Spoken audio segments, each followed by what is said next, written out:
హరే కృష్ణ. మనం దర్శించుకోబోతున్నటువంటి ఈ దివ్యక్షేత్రమే అలర్నాథ్ మందిరం అంటారు. ఇది జగన్నాథ్ పూరికి 25 కిలోమీటర్ల దూరంలో ఉంటుంది. 108 శ్రీ వైష్ణవుడి యొక్క 108 అభిమాన క్షేత్రములలో ఈ అలర్నాథ మందిరం ఒకటి. అలర్నాథ్ అని ఎందుకు పేరు వచ్చిందంటే ఆల్వార్లు ఇక్కడ ఉండి పూజించే వాళ్ళంట. అందువల్ల ఈ మందిరాన్ని అలర్నాథ్ అనే పేరు వచ్చింది. మేము ఈ మందిరానికి చేరుకునేటప్పటికి సాయంత్రం అవడం వల్ల చీకటిగా ఉంది. దీనివల్ల సరిగా వీడియోస్ రాలేదు, కానీ మీరు కథను మాత్రం తెలుసుకోగలరు. సంవత్సరానికి ఒకసారి జగన్నాథ స్వామికి అత్యంత వైభవంగా స్నానయాత్ర అనేది చేయడం జరుగుతుంది. దీనివల్ల జగన్నాథ స్వామికి జ్వరం వచ్చేస్తుంది. అప్పుడు జగన్నాథ స్వామిని ఒక సీక్రెట్ ప్లేస్లో ఉంచుతారు. దీనివల్ల భక్తులు జగన్నాథ స్వామికి దర్శించుకోవడానికి కుదరదు. ఒక 15 రోజులు జగన్నాథ స్వామి దర్శనం లేకపోవడం వల్ల భక్తులందరూ కూడా అలర్నాథ మందిరం వైపు వెళ్తారు.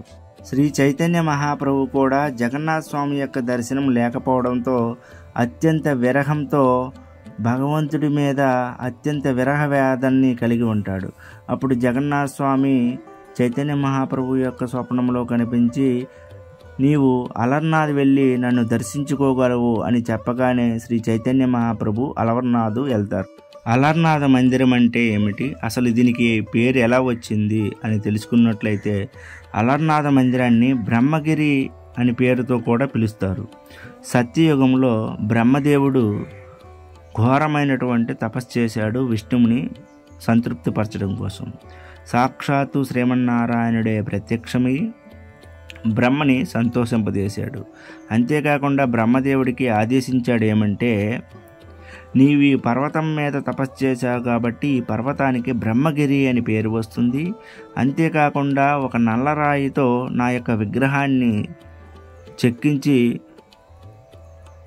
దీనికి ప్రాణప్రతిష్ఠ చెయ్యు, నేను భక్తులని ఈ విధంగా సంరక్షిస్తూ ఉంటాను అని చెప్పగానే బ్రహ్మదేవుడు చేత ప్రతిష్ఠించబడినటువంటి శ్రీ విగ్రహం ఇది.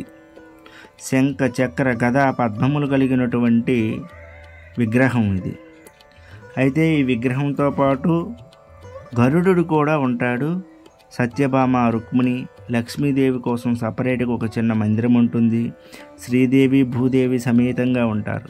ఒకప్పుడు ఆల్వార్లు 12 మంది ఉన్నారు కదా, వాళ్ళు ఇక్కడ అలర్నాథ స్వామిని పూజించారంట.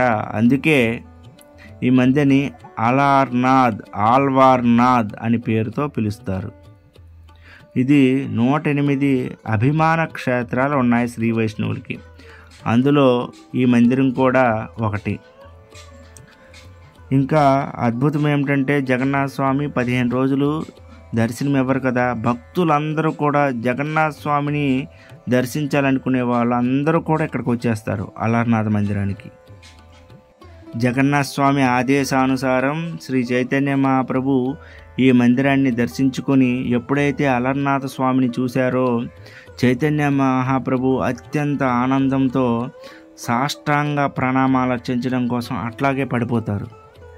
ఆ పడిపోవడం కిందనున్నటువంటి రాయి అనేది చైతన్య మహాప్రభు యొక్క ప్రేమ భక్తికి ఆకర్షితులయ్యి వెంటనే అది ఒక వెన్నలాగా మారిపోతుంది. ఒక మృదువైనటువంటి వెన్నలాగా మారిపోయి చైతన్య మహాప్రభుకి ఎటువంటి గాయాలు కూడా అవ్వకుండా ఉండేటట్లు చేస్తుంది. ఇప్పుడు కూడా మనం చూడొచ్చు, ప్రేమశిల అనే పేరుతో పిలుస్తారు. లోపలికి వెళ్ళిన తర్వాత చైతన్య మహాప్రభు ప్రణామాలు చేసినటువంటి ఆ రాయి ఉంటుంది. తల, ముక్కు, నోరు, చేతులు, కాళ్ళు, ఇవన్నీ అచ్చులనేవి మనం ఇప్పుడు కూడా చూడొచ్చు. అంతేకాకుండా శ్రీ రామానుజాచార్యులు కూడా ఈ మందిరాన్ని దర్శించుకున్నారు. కాబట్టి ప్రతి ఒక్కరు కూడా కంపల్సరిగా వెళ్ళవలసినటువంటి మందిరం. ఇంకా ఇక్కడ అత్యంత ప్రసిద్ధం ఏంటంటే భగవంతుడికి సమర్పించేటటువంటి కీర్ ప్రసాదం. పాలతో చేసినటువంటి అన్నం, పాలన్నం అంటారు, క్షీరన్నం అంటారు, కీర్ అంటారు. దీని వెనకాల ఒక స్టోరీ ఉంది. అది ఏంటంటే, కేతన అనేటటువంటి ఒక బ్రాహ్మణుడు అలర్నాథ స్వామిని పూజిస్తూ ఉండేవాడు. అతనికి భార్య పిల్లలు ఉన్నారు. అతనికి మధు అనే పేరు కలిగినటువంటి ఒక కొడుకున్నాడు, ఒక చిన్న బాలుడు ఆయన. ఒకసారి కేతన 3 రోజుల కోసం బయటికి వెళ్ళవలసి వచ్చింది ఏదో ఒక పని మీద. అటువంటి సమయంలో తన పిల్లవాడికి చెప్పాడు, అయ్యా నేను 3 రోజులు బయటికి వెళ్తున్నాను, అలర్నాథ స్వామికి నీవే నైవేద్యం సమర్పించాలి. ఎందుకంటే నేను బయటకు వెళ్తున్నాను కదా, స్వామివారికి సమర్పించడానికి ఏం లేదు కాబట్టి నువ్వే సమర్పించి ఆ తర్వాత మనందరం కూడా, అంటే మీ అమ్మ అందరూ కూడా సర్దుకోవాలి అని చెప్పేస్తాడు. చెప్పేసి ఆయన 3 రోజుల కోసం బయటికి పని మీద వెళ్ళిపోయిన తర్వాత ఈ మధు చిన్న బాలుడు ఆయన అమ్మ వండినటువంటి ఆ క్షీరాన్నాన్ని భగవంతుడికి సమర్పించాడు. సమర్పించి తన ఆటలు ఆడుకోవడానికి పిల్లలతో వెళ్ళిపోయాడు. ఒక 15 నిమిషాలు 20 నిమిషాల తర్వాత వచ్చి చూసేసరికి ఆ కుండ అలాగే ఉంది.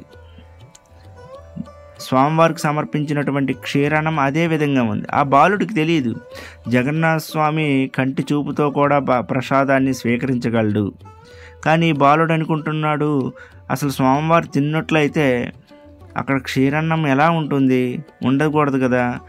అప్పుడు వెంటనే మధు అనేటటువంటి బాలుడు మన అలర్నాథ స్వామిని ప్రాధేయపడతాడు, స్వామి నాకు మంత్రాలు తెలియవు, నాకు పెద్దగా మీ గురించి ఏమీ తెలియదు, కాబట్టి మా నాన్నగారు ఆదేశానుసారం నీకు క్షీరాన్నాన్ని పెడుతున్నాను, కాబట్టి దీన్ని నువ్వు స్వీకరించవలసింది అని చెప్పేసి మళ్ళీ పిల్లలతో ఆడుకోవడానికి వెళ్ళిపోతాడు.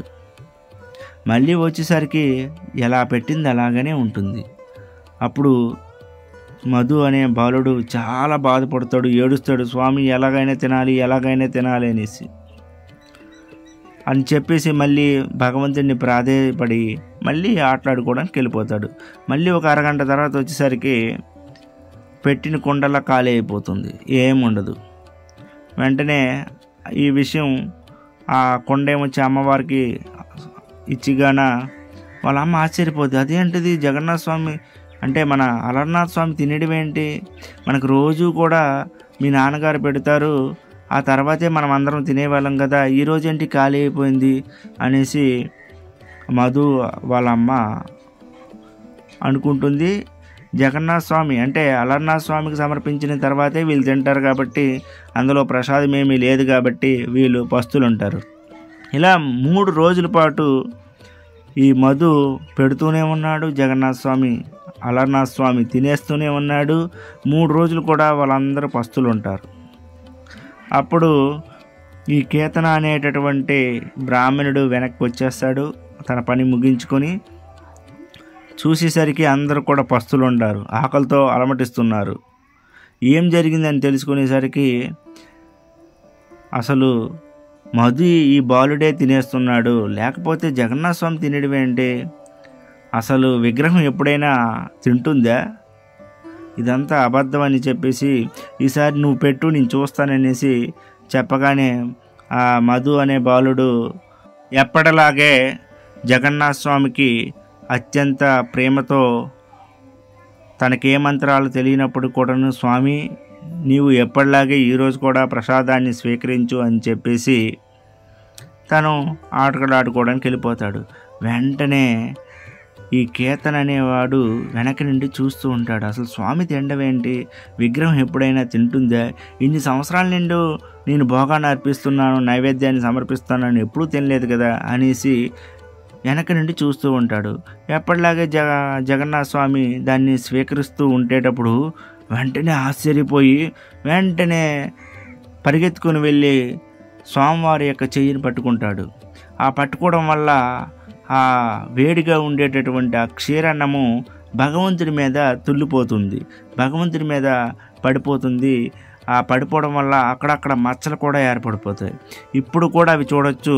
మనకి ప్రాతకాలం అభిషేకం సమయంలో వెళ్ళినప్పుడైతే మనకు ఆ మచ్చలు చూపిస్తారు. క్షీరాన్నం భగవంతుడి మీద పడిపోవడం వల్ల కాలిన మచ్చలు అనేవి ఇప్పుడు కూడా మనం చూడవచ్చు.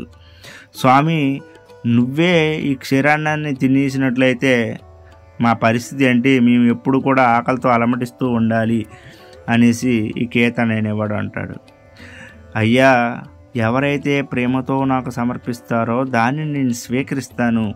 ఇంతవరకు నువ్వు నన్ను విగ్రహంగానే చూసావు, ఒక రాయిగానే చూసావు, కాబట్టి నీకెప్పుడు కూడా ఈ విధంగా నేను దర్శనమివ్వలేదు, ఎప్పుడు కూడా నీ సమర్పించినటువంటి భోగాన్ని స్వీకరించలేదు. కానీ నీ పిల్లవాడు నేనున్నాను అనేటటువంటి ప్రేమభావంతో నాకు సమర్పించాడు కాబట్టి దాన్ని నేను స్వీకరించానని చెప్పేసి భగవంతుడు మళ్ళీ అంతర్ధానమైపోయి చతుర్భుజ రూపంలో ఉండేటటువంటి అలర్నాథుడుగా మారిపోతాడు. ఈ అనవసర సమయంలో అత్యంత ఫేమస్ అనమాట పాలకీరు. ఈ పాలన్నం అనేది అత్యంత ఫేమస్. అసలు దొరకడమే చాలా కష్టం. చిన్న చిన్న కుండలతో అమ్ముతూ ఉంటారు. అద్భుతంగా ఉంటుంది. ఎవరైతే ఈ మందిరాన్ని దర్శించుకుంటారో తప్పనిసరిగా ఈ క్షీరాన్నాన్ని స్వీకరించుకొని మన హృదయాన్ని శుభ్రపరచుకోవాల్సిందే. అంత అద్భుతంగా ఉంటుంది ఈ క్షీరాన్నం. భగవంతుడికి అద్భుతంగా భోగాన్ని సమర్పిస్తూ ఉంటారు. ప్రాతకాలాన్నే బాలభోగాన్ని సమర్పిస్తారు.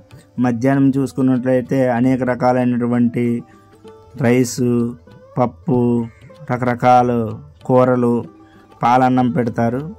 ఇంకా రాత్రి చూసుకున్నట్లయితే పీత అనేటటువంటి ఒక స్పెషల్ ఐటెం ఉంటుంది, దాన్ని సమర్పిస్తారు. అంతేకాకుండా రకరకాల వెరైటీస్ అయినటువంటి కిచడీలను పెడతారు. అరటికాయ వేపుడు కూడా భగవంతుడికి సమర్పిస్తూ ఉంటారు. ఈ మందిరం వెనకాతల ఒక పెద్ద సరస్సు ఉంటుంది. ఈ సరస్సులో అలర్నాథ్కి 21 రోజులు చందన యాత్ర అనేది చేయడం జరుగుతుంది. అప్పుడు జనాలు విపరీతంగా వచ్చి భగవంతుడి యొక్క దివ్య మంగళ స్వరూపాన్ని దర్శించుకొని భగవంతుడి యొక్క ఆశీర్వాదాలు పొందుతారు. కాబట్టి ఎవరైతే జగన్నాథ్ పూరి వెళ్తున్నారో వాళ్ళందరూ కూడా కంపల్సరిగా దర్శించుకోవాల్సినటువంటి మందిరమే ఇప్పుడు మనం చూస్తున్నటువంటి అలర్నాథ్ మందిరం. ఈ మందిరం పక్కనే గౌడీ మఠం ఉంటుంది. ఇప్పుడు చూస్తున్నదే గౌడీ మఠం. శ్రీ భక్తి సిద్ధాంత సరస్వతి మహారాజుల వారు కట్టుకున్నారు. అద్భుతమైనటువంటి క్షేత్రం. ఈ అనవసర తర్వాత వెంటనే జగన్నాథ స్వామి రథయాత్ర రూపంలో భక్తులందరికీ కూడా దర్శనం ఇవ్వడం జరుగుతుంది. ఇది అలర్నాథ మందిరం యొక్క స్టోరీ. కాబట్టి భగవంతుడి యొక్క దివ్యనామాన్ని స్మరిద్దాం. హరే కృష్ణ కృష్ణ కృష్ణ హరే హరే, హరే రామ రామ రామ హరే హరే అని జపిద్దాం. ఆనందంగా ఉందాం. హరే కృష్ణ.